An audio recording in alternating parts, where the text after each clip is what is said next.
Assalamualaikum warahmatullahi wabarakatuh. Semoga semua kebaikan terlimpah kepada kita semua. Amin ya rabbal alamin. Pada suatu ketika, Abu Nawas dan Baginda Raja tampak serius membicarakan sesuatu. Dalam obrolannya, Baginda Raja bertanya tentang berbagai hal, mulai dari kebijaksanaan hingga soal agama. Kemudian Baginda Raja menanyakan tentang kebohongan dan kebenaran. Baginya, keduanya sangat bertolak belakang. Dan menurutnya kebohongan dan kebenaran tidak mungkin menjadi satu. Namun pendapat tersebut dibantah oleh Abu Nawas. "Paduka yang mulia, kebohongan itu bisa dijadikan kebenaran, Paduka," kata Abu Nawas. "Ah, itu tidak mungkin, Abu Nawas. Kedua hal tersebut sangat berlawanan, ibarat minyak dan air, Abu Nawas. Mereka tak mungkin bisa menyatu," bantah Baginda Raja. "Tapi Paduka, saya bisa membuktikannya," balas Abu Nawas. Karena penasaran, Baginda Raja pun menantang Abu Nawas. "Baiklah, kalau kamu bisa membuktikan ucapanmu, aku akan memberimu hadiah. Tapi pembuktiannya harus yang masuk akal, Abu Nawas. Tapi apabila kamu tidak bisa membuktikannya, kamu harus menerima hukuman, Abu Nawas, yaitu cambuk 100 kali. Bagaimana? Apa kamu berani?" "Oh, tentu saja beranilah, Paduka," jawab Abu Nawas dengan penuh percaya diri. Kemudian tantangan itu pun dimulai. Dan secara kebetulan Baginda Raja membuat peraturan baru bahwa siapapun yang ingin menghadapnya akan ditanya tentang maksud dan tujuannya. Jika berbohong akan dicambuk 100 kali, tapi jika jujur akan diizinkan. Dan sejak peraturan tersebut diterapkan, hanya beberapa pejabat istana yang berani menemui Baginda Raja.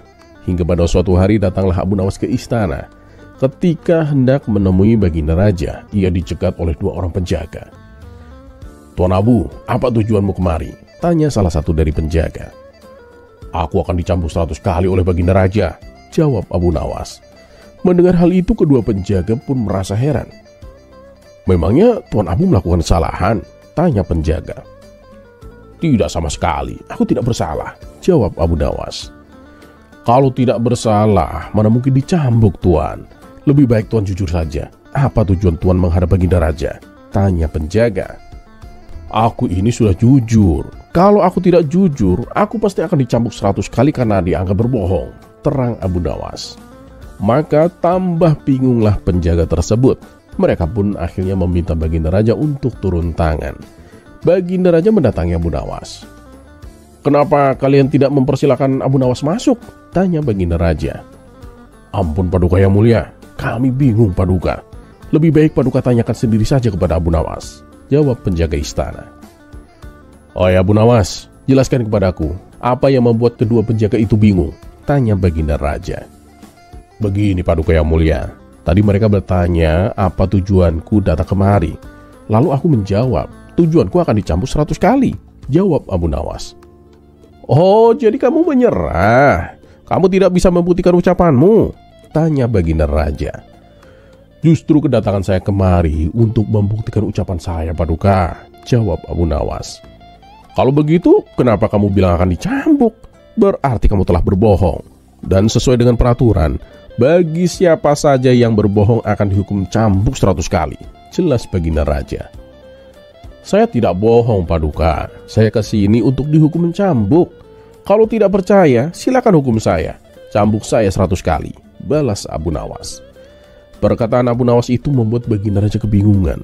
Jika ia menghukum Abu Nawas, berarti ia membenarkan kebohongan. Namun tujuan Abu Nawas ke istana adalah untuk dihukum cambuk. Setelah berpikir cukup lama, akhirnya Baginda Raja pun menyerah.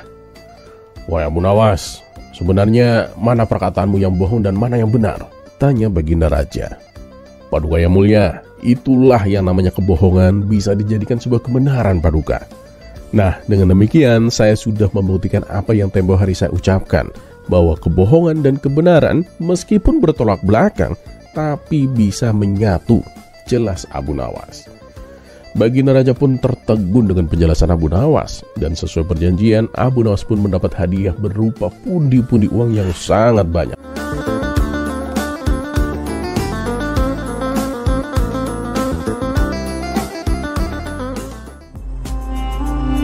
Kisah selanjutnya.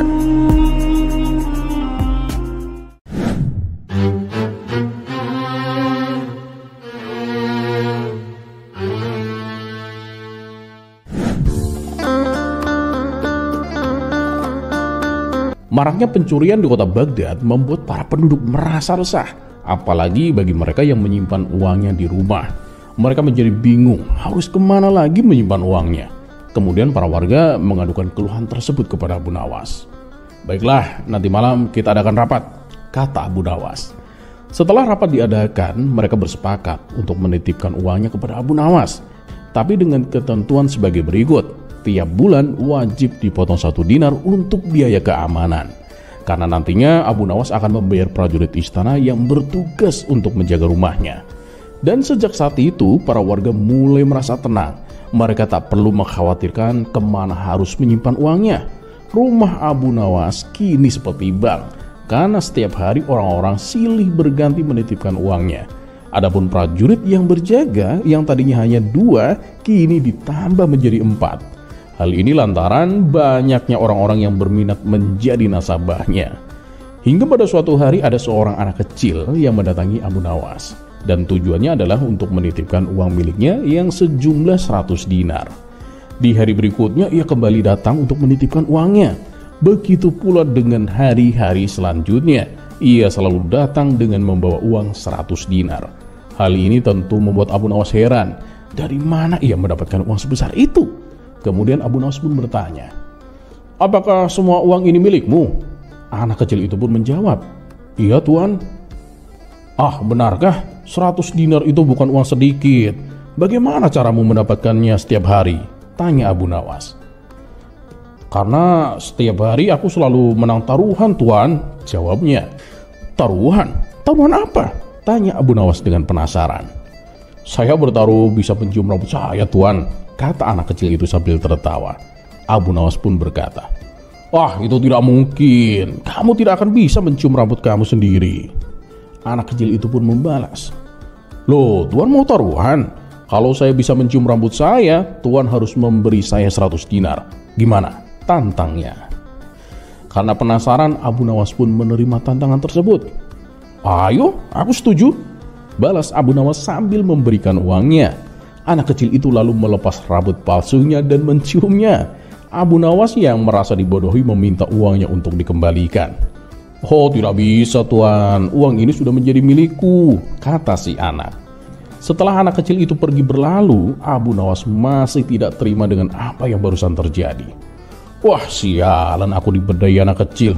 Lihat aja nanti akan kubalas kelicikanmu," gerutu Abu Nawas. Dan esok harinya ketika si anak kembali datang, Abu Nawas mengajaknya untuk sebuah tantangan. "Ayo kita buat tantangan baru," kata Abu Nawas. "Baik tuan, tapi aku yang bikin tantangannya ya tuan," balas anak kecil tersebut. "Oh silakan, apa tantangannya?" tanya Abu Nawas. "Saya yakin tuan tidak akan bisa mencium kaki saya. Kalau bisa, saya kasih tuan 1000 dinar, tantang si anak. "Ah, bercanda kamu. Tentu saja aku bisa lah," balas Abu Nawas. "Ya buktikan dulu lah tuan. Tapi ada syaratnya tuan. Untuk membuktikannya harus ada saksi yang melihatnya," ujar si anak. "Oh, oke nggak masalah, aku setuju," sahut Abu Nawas. Dalam hati Abu Nawas kegirangan. Akhirnya aku bisa mendapatkan uangku kembali. Bahkan jumlahnya nyampe 10 kali lipat. Kemudian dipanggillah keempat prajurit yang berjaga untuk menyaksikan tantangan tersebut. Tapi anehnya, ketika Abu Nawas berhasil mencium kaki si anak kecil tersebut malah tertawa. Ia pun lalu pergi meninggalkan rumah Abu Nawas. "Dasar anak kecil aneh, kalah 1000 dinar malah tertawa," kata Abu Nawas kepada para prajurit. "Maaf tuan Abu, justru kami yang kalah tuan," balas salah satu prajurit. "Loh, maksudmu kalah gimana?" tanya Abu Nawas. "Jadi begini tuan, tadi sebelum anak kecil itu masuk, dia mengatakan kepada kami, dia bilang dia bisa membuat tuan Abu mencium kakinya. Ya tentu saja kami tidak percayalah tuan. Ia pun lalu mengajak kami taruhan," kata prajurit tersebut. Sontak Abu Nawas pun terkejut mendengarnya. "Memang berapa nilai taruhannya?" tanya Abu Nawas penasaran. "Masing-masing dari kami 1000 dinar tuan. Jadi ya dia mendapatkan 4000 dinar, jawab si prajurit. "Waduh, kurang ajar. 2 kali dia memperdayai aku. Ya pantas aja dia rela kehilangan 1000 dinar. Dia dapatnya aja 4000 dinar. gerutu Abu Nawas. Ia pun seolah tak percaya karena baru kali ini ia dikalahkan oleh seorang anak kecil.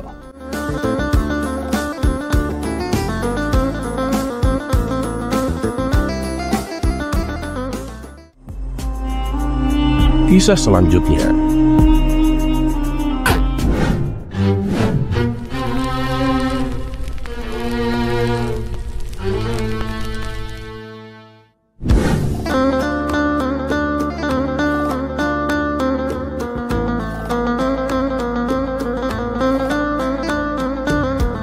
Dikisahkan ada seorang tukang cukur yang hidupnya serba dalam kekurangan.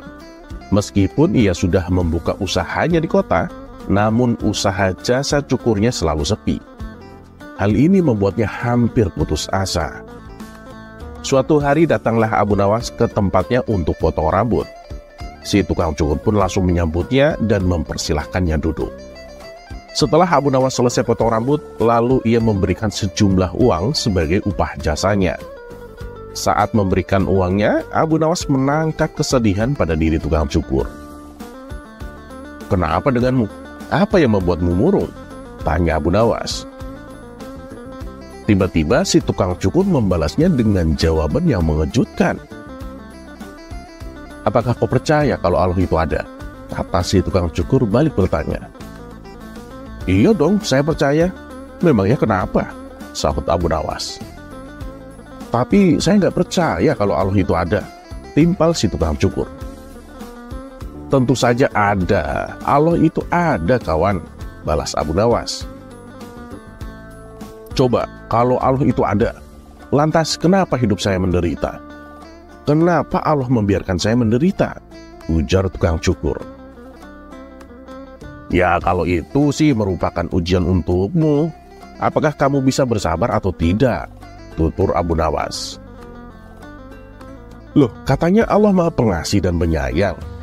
Masa ada sih Tuhan tega memberikan ujian yang membuat hambanya menderita?" protes si tukang cukur. "Oleh sebab itulah sekarang saya sudah tak lagi menjalankan sholat, apalagi sampai duduk berzikir," kata si tukang cukur melanjutkan. Akhirnya keduanya pun berdebat yang tak ada ujungnya. Setiap kali Abu Nawas meyakinkannya, si tukang cukur selalu saja membantahnya.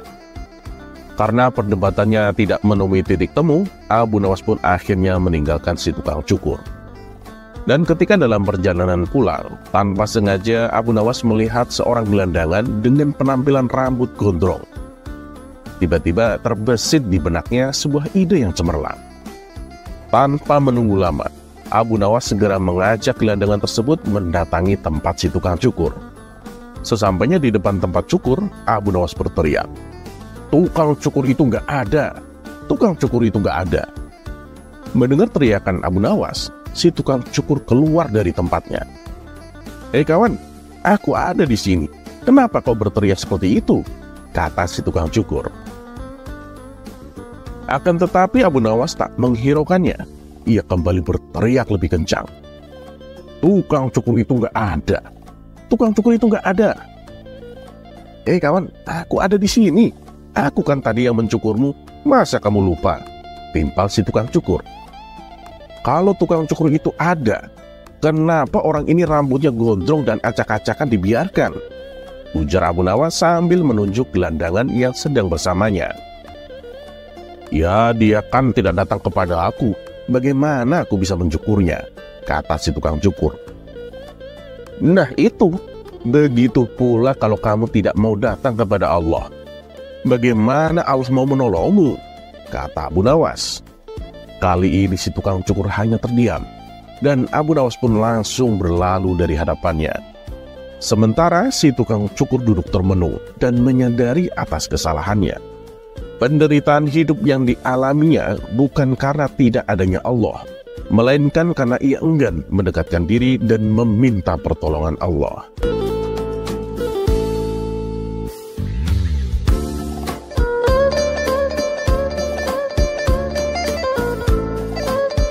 Terlepas apakah cerita ini adalah cerita fiksi atau kenyataan, karena hikmah adalah barang hilang seorang muslim. Di mana ia menemukannya, maka ia berhak mengambilnya. Dan satu yang harus selalu kita tahu, bahwa Allah Subhanahu wa Ta'ala tidak pernah menjanjikan bahwa langit itu selalu biru, bunga selalu mekar, dan mentari selalu bersinar. Tapi ketahuilah bahwa Dia selalu memberi pelangi di setiap badai, senyum di setiap air mata, berkah di setiap cobaan, dan jawaban di setiap doa. Dan seperti biasa, terima kasih. Wassalamualaikum warahmatullahi wabarakatuh.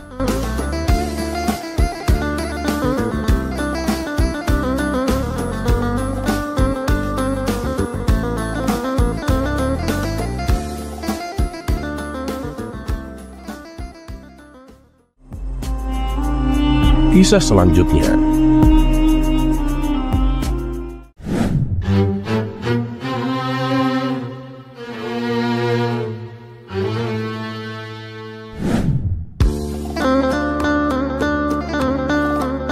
Sosok Abu Nawas memang sangat cerdik dan lihai bila berhadapan dengan kawan maupun lawannya. Bahkan beberapa lawannya kapok dan tak berani menantang Abu Nawas untuk berdebat lagi. Tapi bagaimana jika lawan Abu Nawas adalah dari binatang, yaitu seekor monyet yang sudah terkenal reputasinya sebagai monyet ajaib nan jenius? Berikut kisah lengkapnya. Kisah ini bermula ketika Abu Nawas mendapatkan hadiah dari Baginda Raja. Ia berniat mentraktir teman-temannya di warung tempat biasa mereka berkumpul. Tapi ternyata teman-teman Abu Nawas sedang berada di lapangan. Pemilik warung mengatakan bahwa ada pertunjukan menarik di sana. Setelah bertanya kepada seorang warga, Abu Nawas baru mengetahui rupanya ada seekor monyet luar biasa pintar yang dipertontonkan oleh pemiliknya. Monyetnya bisa mengerti bahasa manusia, dan yang lebih menakjubkan lagi, monyet itu hanya mau tunduk kepada pemiliknya, kata warga itu kepada Abu Nawas. Mendengar penjelasan itu, Abu Nawas pun tertarik dan langsung menerobos kerumunan. Ternyata pemilik monyet bukan sekedar memberi tontonan kepada warga, tetapi juga membuat sayembara. Siapapun yang mampu membuat monyet itu mengangguk, bakal mendapatkan hadiah. Tergiur akan hal tersebut, Abu Nawas pun mencobanya. Di saat banyak warga yang gagal mendapatkan hadiah, Abu Nawas justru punya cara cerdik untuk mengecoh si monyet ajaib tersebut. "Kamu tahu siapa aku? Kamu gak takut sama aku?" tanya Abu Nawas kepada si monyet. Monyet itu praktis langsung menggelengkan kepalanya. Tidak kehilangan akal, Abu Nawas kemudian bertanya lagi. "Apa kau takut kepada tuanmu?" tanya Abu Nawas. Sesaat setelah pertanyaan itu terlontar, monyet ajaib itu pun terdiam. Ia merasa dilema, karena jika menggeleng, khawatir dituduh membangkang kepada tuannya. Tapi jika mengangguk pun, berarti dirinya tidak mematuhi perintah sang tuan. Monyet itu memilih diam. Abu Nawas lantas mengancam si monyet, jika terus diam, akan dilaporkan kepada tuannya. Dengan berat hati, monyet ajaib itu mengangguk, karena memang si monyet takut kepada tuannya. Dan tentu saja, Abu Nawas mendapatkan hadiah. Tapi malang nasib si monyet, yang kemudian dipukuli oleh sang tuan karena mengangguk. Setelah kejadian itu, tuan si monyet kembali melatih monyetnya, tapi dengan arahan yang berbeda. Karena kemarin menggelengkan kepala ternyata gagal, maka sekarang si tuan melatih agar si monyet mau menganggukkan kepalanya. Usai berlatih, akhirnya monyet itu hanya mau mengangguk.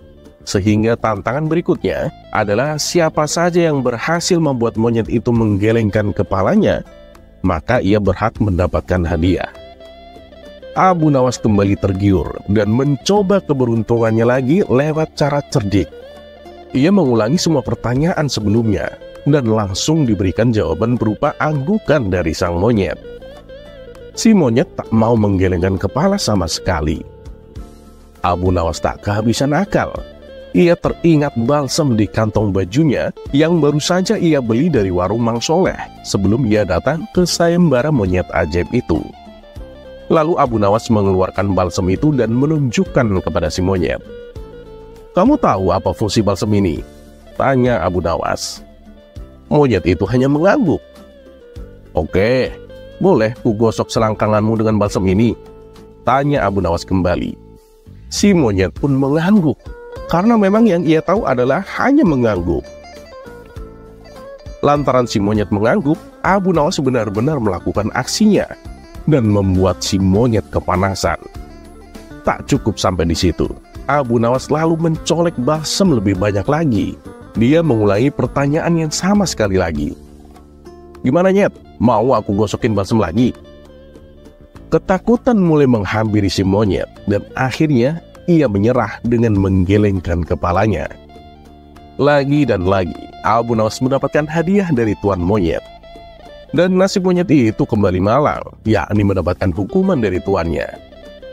Karena monyet itu frustasi dengan hukuman tuannya, si monyet pun mengangguk-ngangguk dan menggeleng-gelengkan kepalanya ketika diajari si tuan majikan. Kabarnya anggukan dan geleng-geleng si monyet semakin menjadi ketika mendengar musik metal dan dugem. Semoga bermanfaat dan seperti biasa, terima kasih.